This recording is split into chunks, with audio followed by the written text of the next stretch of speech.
Chavez. This is Gabriel, as you know, Gabriel Chavez. And we work with something we call the Compass Way. And very, very often we talk about the Compass Way in our more neutral form, where we use language that is not specific to any background understanding, is part of the culture, very scientific. But here we get to speak of it in profoundly Christian terms, because the Compass Way grows entirely out of our asking and talking constantly about the question of what does it mean to be Christian? How does it change your life? What did those words mean in everyday function? What is it besides just a story, a head trip? And as we have discovered, as we've worked, as we've learned enormous numbers of things and worked with somatic psychology, worked with what we call body electronics, worked with a great number of healing modalities, we have found pieces of answers, and we've put those pieces into a form that we call the Compass Way. And the Compass Way talks about 3 fields of self in consciousness that everybody moves back and forth in, and we mostly don't notice in ourselves where we are. Adult normal is the consciousness that we map with the compass of getting along. And we call it getting along because that's where we are in everyday life. We make things happen, we get along, we are nice to people so they're nice to us. We are telling stories with somebody else at the center of the story we're telling, but the purpose of the story we're telling is for our benefit. I'm telling the story about you because I'm trying to figure out how to be really good to you so you'll automatically be good to me. That's just adult normal getting along behavior, and we have a compass that maps states of consciousness there. If that doesn't work, and it always fails eventually, it always fails eventually. That's an important thing to get. Most of us don't get that. Most of us just think if we do it harder, we'll make it work someday. And it works and it works and it works and then it doesn't. We fall into what we call self-protection. That is another field of consciousness. We have it mapped in the compass of self-protection, and we have a really very clear understanding of what that's like, what we're doing, how we're doing. And in self-protection, we contract. Getting along, we're just slightly contracted. It's just a little bit of stress. We're just working, we're trying. And those two are where most of us spend almost all of our lives. Back and forth, back and forth.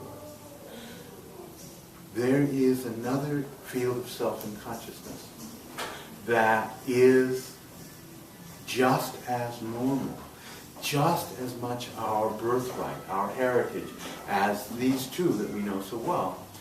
And that is what we, in the compass, are called the compass of grace. And the compass of grace, it's not about me. And I'm not trying to do anything. I am being loving, or I am being accepted. I am being anything in an absolute, unconditional, total way. These three compasses translate very easily as self-protection, hell on earth, and getting along, this world, and compass of grace, heaven on earth. And we'll be talking about that. I'm going to be giving the time now to Gabrielle. So, by the end of this series, you're going to be able to notice from your own body whether you are in the stress of trying to get along, how that feels to you and how you acted out in your own particular pattern. Whether you're really not winning at life and you're in different areas of your life contracting and trying to protect yourself and isolating and all the different ways we do that. And, best of all, how to access your human potential to be in a state of grace and what that feels like and looks like in your body, and how you can set up a self-reinforcing virtue cycle to be more and more in grace. Because that's what we want to do with our lives as Christians, as followers of Christ, who said in his earliest recorded words in the Gospel of Mark, the time has come, the kairos has come. The kingdom of heaven is near. The kingdom of heaven is his language for what we're calling a state of grace, the ability to be here on earth in our bodies as it is in heaven. And all you have to do, he said, is repent and believe the good news. The good news being, this is our birthright. We can live it on earth as it is in heaven. And the only shift that needs to take place is actually a shift in consciousness, which is what that word repent means in the Greek. We aren't told that often in church. We're told repent means feel guilty or feel sorry or grovel or something like that, which is actually the opposite of grace, because I don't know about you, but when I'm feeling guilty, I get small and I don't feel good. And I try to defend myself from accusation and push back the pain of feeling bad. But repent actually means have a higher mind. The Greek is metanoia. Meta, greater, change, higher. Noia is Greek for mind. So isn't that exciting that to enter the kingdom of heaven, we don't have to work harder, try harder, be better people. We have to just access this gift of God, our human capability to raise our sights, to have the mind of Christ, to have the mind of God, rather than the everyday mind that only sees the narrow life of, in order to survive, I have to do X, Y, Z, and I have to protect myself from all these external threats.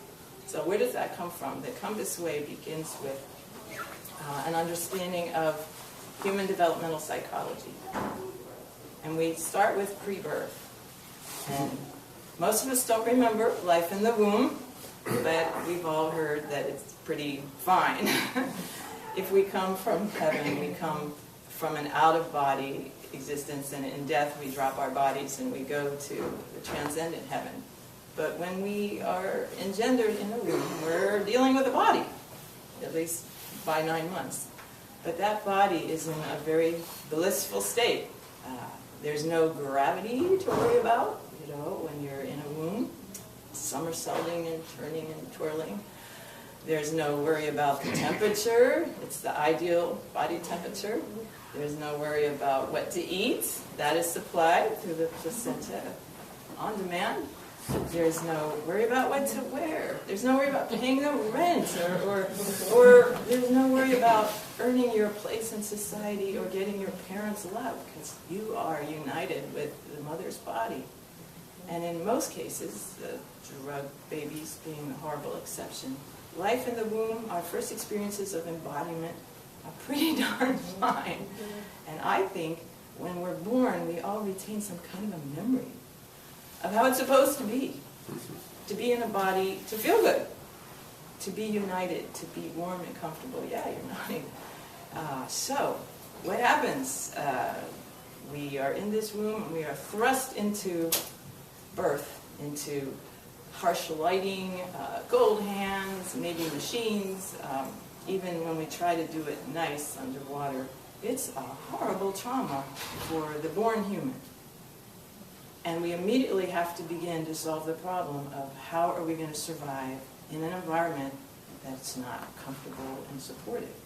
And so human beings who survive, and congratulations on all of you here resolving this problem, we figured it out, how to manage to get along.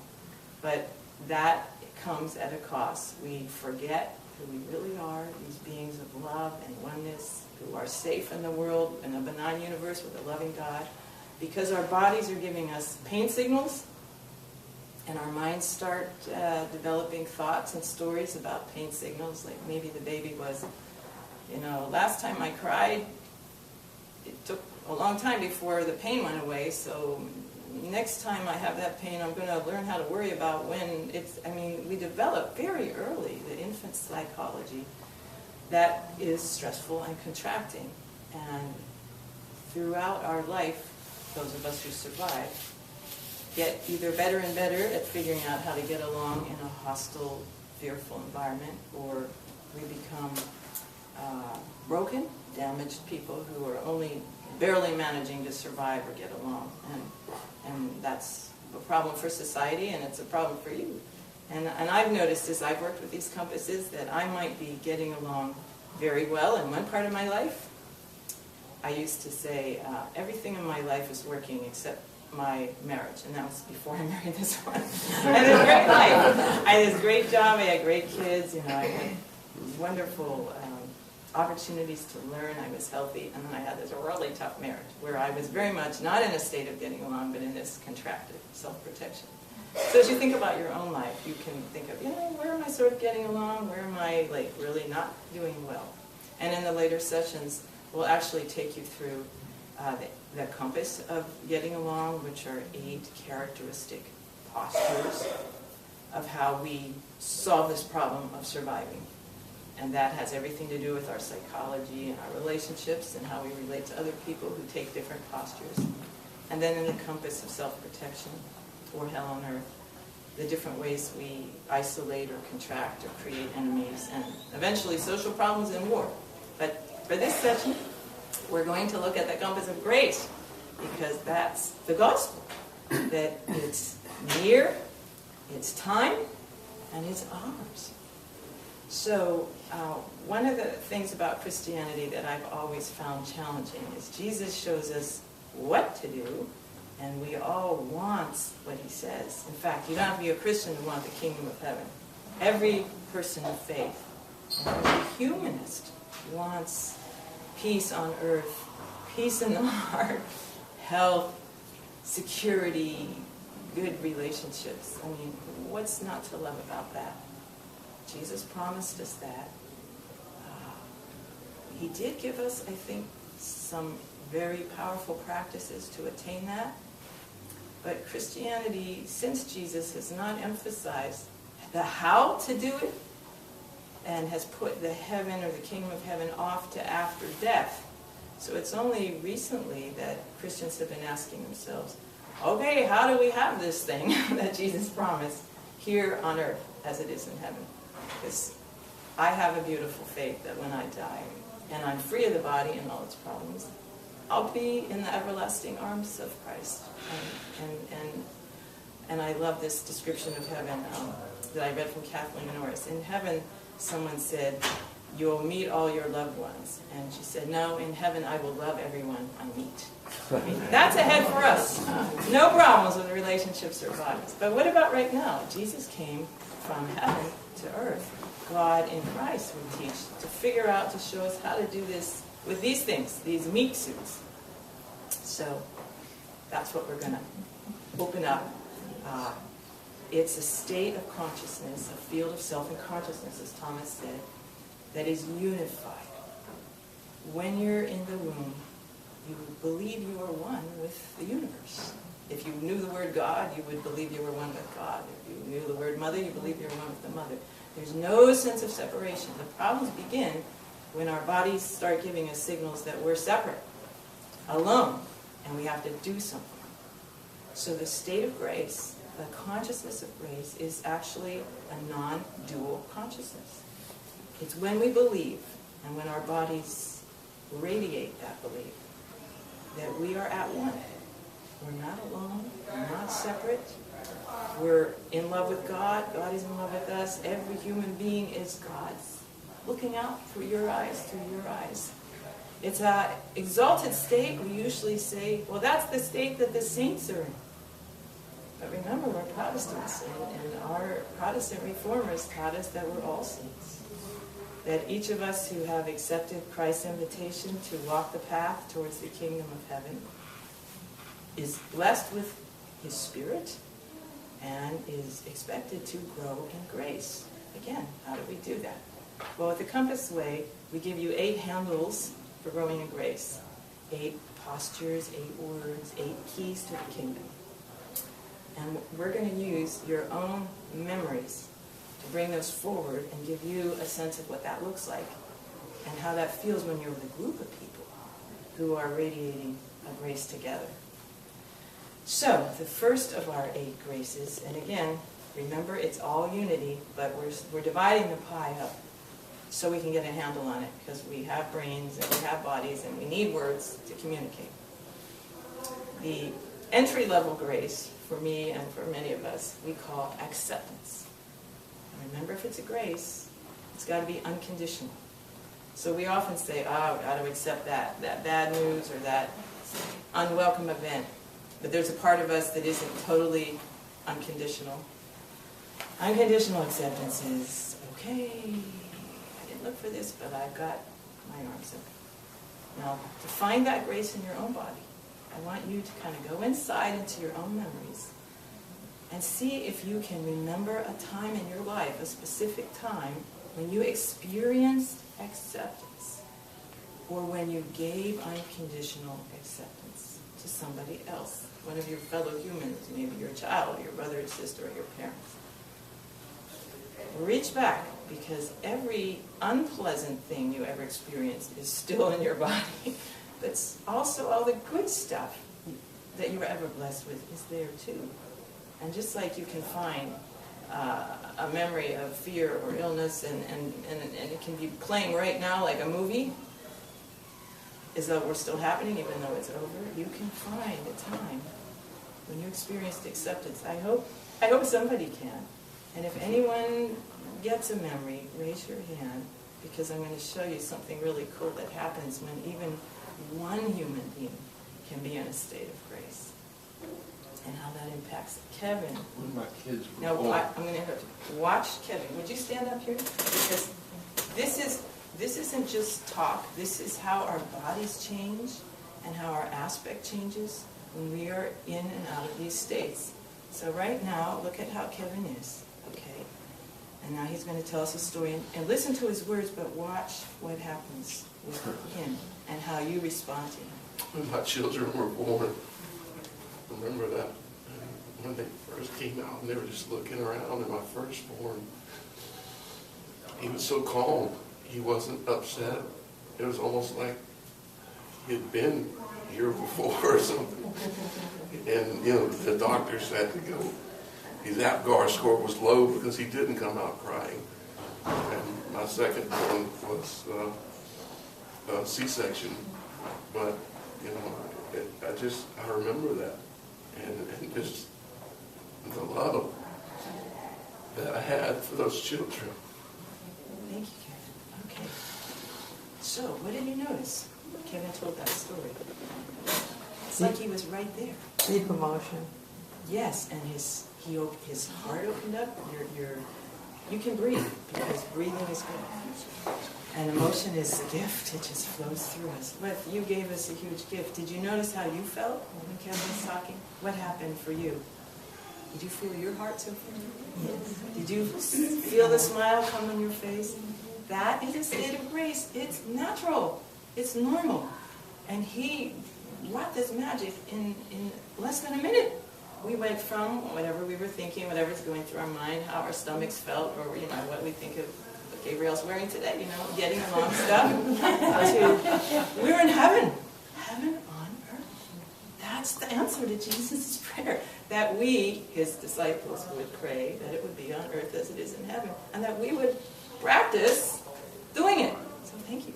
Acceptance. So I want each of you to take away from this what it feels like to be in the presence of unconditional acceptance, this gift that Kevin gave us. And I don't have time to go through all 8 words, but I'm in detail like this, but I'm going to go through the rest of them, and I want you to notice not only what comes up for you and how that feels, but which of these keys to the kingdom, which of these grace words seem easier for you to get a handle on. Because in your own practice after this class, if you find that you can go into a state of unconditional gratitude naturally and easily, because you've practiced that a lot, you've got lots of memories, use that one. Use that one when you're in traffic or you get something in the mail you don't want. Practice. You don't even have to think about it. Just let your body go into that posture. Because our original language is gesture. Before we have words, the baby goes, you know, it's an Arabian baby, woo, you know, that's embodied grace. And when the baby's happy, you know, it contracts. That's how the baby is communicating physically, what field of self and consciousness is at. So, the next state, and again, these aren't really differentiated, they flow into each other. But there's different aspects of it. It's gratitude, like I was saying. Now again, our society is big on gratitude. I want you to look for a memory when you felt grateful. But I want you to turn the memory up, because we're taught to be grateful for stuff, and that's not a bad thing. You know, think of 5 things you're grateful for at the end of your day that happen. And that's a great practice to climb out of a state of self-protection or negative self-talk. Is, you know, what you put your attention on is going to grow. Like you're watering it with your attention. So if you've got your attention on what your blessings are, your state will shift. But we want to get to the place where we're just grateful for no reason at all, unconditional.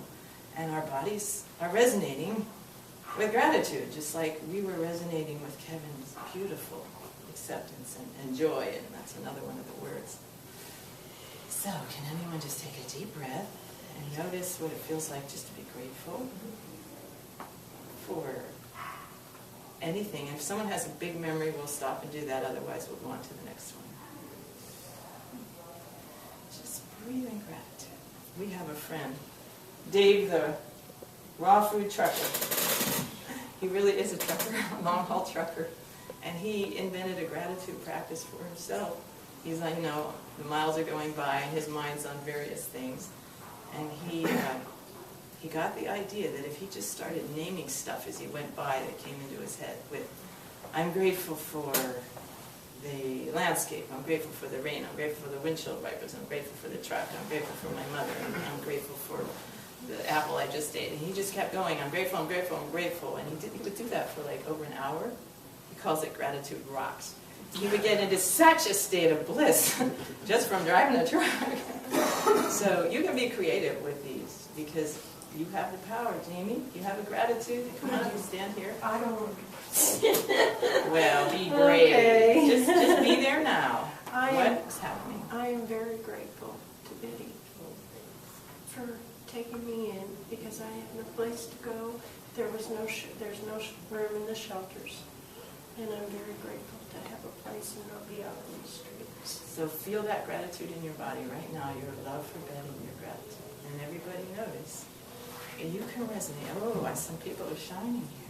Thank you, thank you. It's that simple. I mean, we shift in and out, like Thomas was saying, all the time, 1,000 times a day. But with practice, I just want to stop now and bask in all that. Press on, good joy. We have a member of our Christ the Healer team that's been working with us, developing the Compass Way, who is a cellist and a pianist.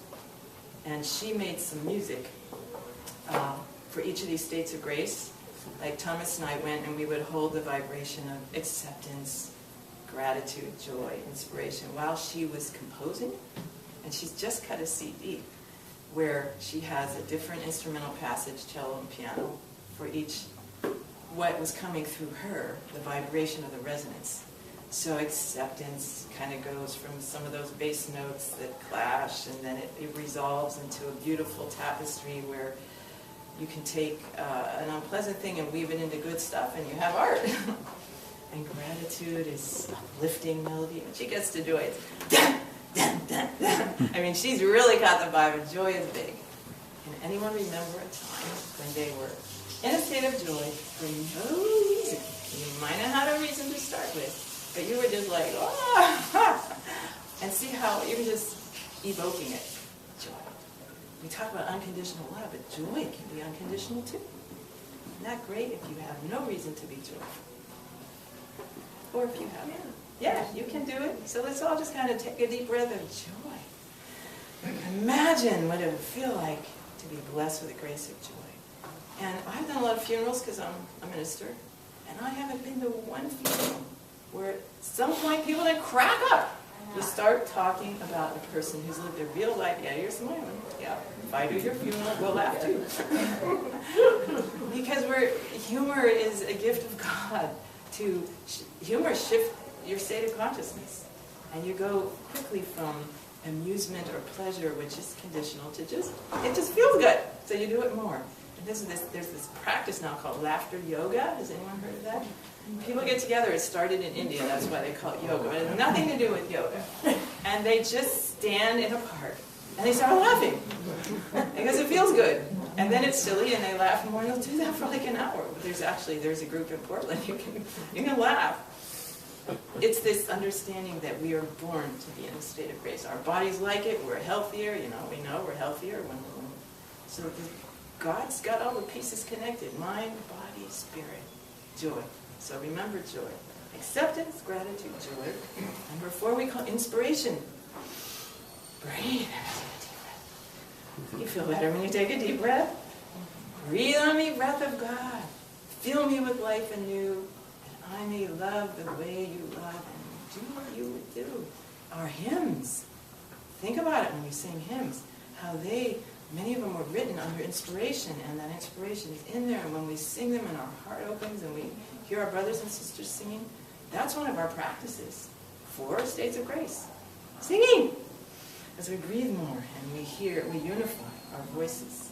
Yes. Yeah, when you were saying about just feeling joy, I have found myself it's a sunny day, it's beautiful, I'd be walking down the street and I just feel joy, and then I just start singing praises. That's the song that comes into my mind. Yeah. So, and then even being in the presence of art, if you need inspiration, go to a gallery, go to a concert, and notice how you're uplifted, notice how you feel better, all the physicals change. We can do this. Or we can sit on our computers and read about all the bad news. That's another choice. See how the posture changes? Acceptance, gratitude, joy, inspiration. Awe, wonder. Now this is a state of grace that we culture out of our kids. But you take a child, every little thing. Oh, Mommy, look, I found a weed. We're in awe. Or, wow, what's this thing on my leg? Oh, that's so cool. Or this bug. And we go, oh, I need to be quiet. Calm down. We actually teach our kids to not express that exuberance. We'll let them up to a certain age. They can do that. Oh, time to grow up and get along. We're training because we want our children to survive, and we know what we've had to do. We've had to suppress all that awe and all that joy and all that inspiration and reserve it for a little parts of our lives. It's our birthright. And I'm sure you can find a time when you were in awe. Your story, holding your baby, is like that. Ever been to Multnomah Falls? Ever seen a redwood? Yeah, Yellowstone. Awe.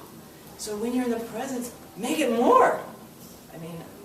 I can do it the other way. I can make myself really sick by changing the way my mind thinks into negative thoughts. I used to do this to get out of school when I was a kid. I hated school. And I would get myself so that I had snot coming out because I would just make it worse and worse.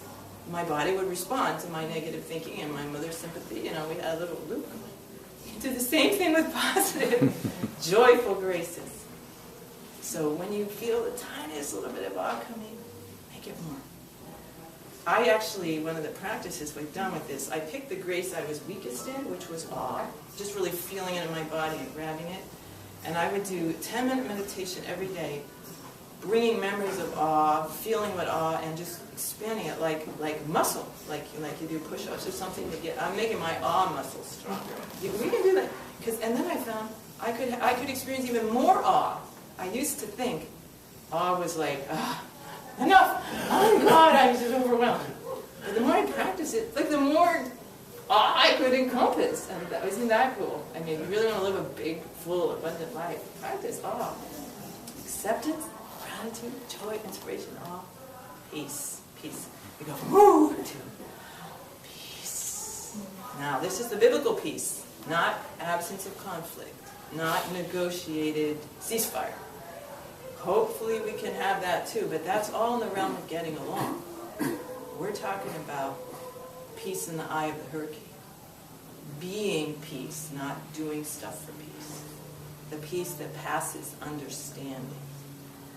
Have you ever had a time that you can remember now where, for no good reason out there, you actually had this deep inner peace? So think about it. Look for a time when you could be in a state of grace that we might call peace. I see Anne there. She's doing it. And isn't that great? If you practice that, you can go through life. You can go through anything. And no one can take your peace from you. Because it's your birthright. It's your choice. All these things are choices. Remember, God gives us free will. That's what the whole Garden of Eden story is about. Here, I'm going to give you the choice between good and evil. You choose. We're choosing all the time. And the world doesn't tell us, I mean, the world tells us that the goal of life is to win friends and influence people and get stuff and have things and make it good as long as you can until you die and hope for the best. That's a getting along. Or sometimes if we're in a very negative space, the world will tell us, you know, you can't hope for anything, you're never going to get better, and there's, you know, you may as well crawl into a rock and pull it over your head. The compass of self-protection. Faith, expanded living says, hey, wait a minute, we can also choose grace.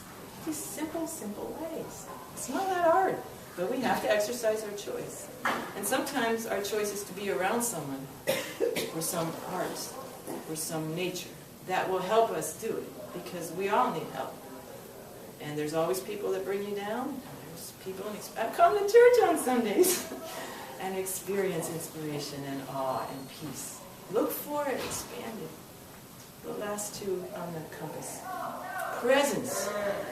It's not a word I learned in Sunday school, how to be present. Actually, the Buddhists talk a lot about the present moment. But it's deeply part of our Christian faith because it means being present here in your body. It means feeling the pain that the baby doesn't want to feel. It means loving that pain. It means feeling, it's like the difference between going through life in a car, in a glass bubble, and not aware of the environment, and going through life in a Harley, where your body has to be in tune with everything or you'll wipe out, and it's exciting, you have adrenaline going, and you're fully alive. When we ask people to look for memories of when they were fully alive, we often get motorcycle stories, because your just senses are awake. But think of a time, and when you're ever in the experience of great food or something beautiful, let yourself come more alive sensually to what you can experience, present. And even if you're having an illness, you know, I have been with people who have been in horrible pain, and some of them shift into this kind of acceptance of their pain, and then they go to a higher place, and in the midst of dying and the most difficult, icky, bodily stuff, they're almost euphoric because they've become present instead of running from the pain, they're embracing. And the last, love. Love is the grace that encompasses all the other ones. Love, you know, we Christians, we have our own word for love, agape. That's unconditional love. That's love that's not like. That's love that's not approval. That's love that puts your arm around it. As Thomas has his arm around me. What do you want to say about love? He's doing it. Feel it. It's uncanny. We talk about it. We can do more than talk about it. You're beaming it back to us. So give us those 8 words and show us what they look like. And we're going to send you off with the homework. Next week I'll bring you the paper so you can review it. But I want you to find a grace. Use your own word if you want. Feel what it feels like, and next time tell us what that was like. Thomas? So we often have a schematic on the floor, and I walk from one to the other, but I've got the room. So, I accept it. I accept no room. And as acceptance fills to total, absolute acceptance, overwhelms, overflows, I'm grateful. And I have gratitude. And as gratitude matures and becomes more and more and more, I am joyful. And at the peak of joy, I am inspired. And inspiration leads me in awe. And awe allows peace.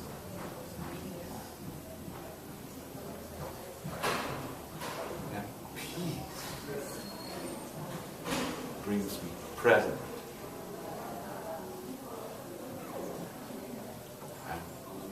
Presence,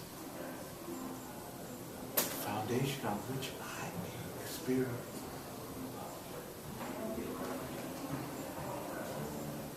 And I keep going. So it's loving acceptance and accepting gratitude, grateful joy, joyous inspiration, and inspired awe, and awesome peace. Peaceful presence and a present love. So let's leave present